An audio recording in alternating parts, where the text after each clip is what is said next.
عصمت چغتائی کے افسانوں میں تانیثیت، پدرسری سماجی اقدار سے انحراف۔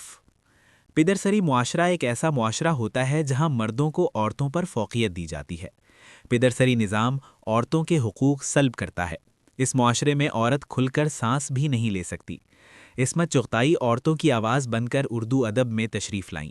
وہ ایک بے باک افسانہ نگار ہیں۔ انہوں نے پدرسری نظام کی اینٹ سے اینٹ بجا کے رکھ دی۔ انہوں نے عورت پر ہونے والے ظلم و ستم پر اپنی قلم کے تیر چھوڑے۔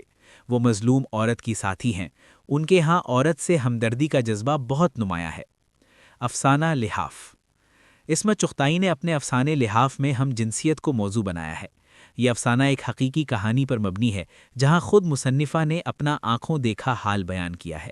افسانے کی مرکزی کردار بیگم جان ہم جنسیت کا شکار ہیں۔ وہ اپنی ملازمہ ربو کو اپنی جنسی خواہشات کی تکمیل کا ذریعہ بناتی ہیں۔ انہوں نے اس افسانے میں ابہام سے کام لیتے ہوئے معاشرے میں پنپ رہی ہم جنسیت سے پردہ اٹھایا ہے۔ بیگم جان کے شوہر نواب صاحب کی دوری نے ان کو ہم جنسیت کا عادی بنا دیا تھا۔ اقتباس ملاحظہ کریں۔ نواب صاحب تو بالکل بے ضرر تھے، بس ایک عارضہ تھا کہ لڑکوں کے شوقین تھے۔ درج بالا اقتباس بیگم جان کی ہم جنسیت کی عادت کو فروغ دیتا ہوا نظر آتا ہے۔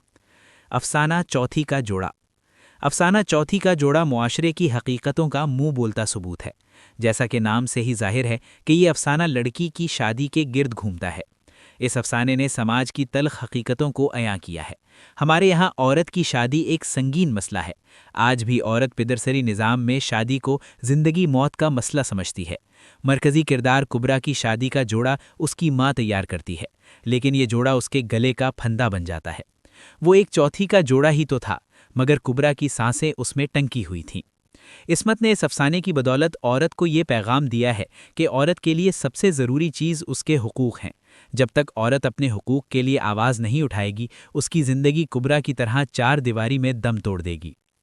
گیندا۔ عصمت نے مرکزی کردار گیندا کے نام پر ہی اپنے افسانے کا نام رکھا ہے۔ یہاں طبقاتی کشمکش کی چیخیں سننے کو ملتی ہیں۔ یہ افسانہ کم سن بچی گیندا کے گرد گھومتا ہے۔ گیندا کی شادی کم سنی میں ہو جاتی ہے اور اس کے شوہر کا انتقال ہو جاتا ہے۔ کم سنی میں بیوہ کا دھبا اس کے کردار کو ہلا دیتا ہے۔ گیندا کی سہیلی کا بھائی اس کی عزت و آبرو کو توہین کرتا ہے۔ لڑکے کے گھر والے اس کو علاقے سے دور بھیج دیتے ہیں کیونکہ وہ ایک امیر گھرانے سے تعلق رکھتا ہے۔ عصمت نے اسی طبقاتی فرق کو اپنے افسانے میں اجاگر کیا ہے۔ عصمت نے دکھایا ہے کہ گیندا حاملہ ہونے کے باوجود بھی سماج کے سامنے نہیں جھکتی۔ جن مردوں نے گیندا کو گناہ کہا، وہی رات کے اندھیرے میں اس کے دروازے پر کھڑے تھے۔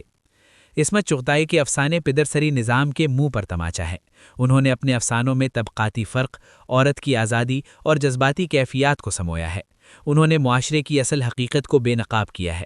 عصمت نے بڑی بہادری اور بے باکی سے اپنے قلم سے انصاف کیا ہے۔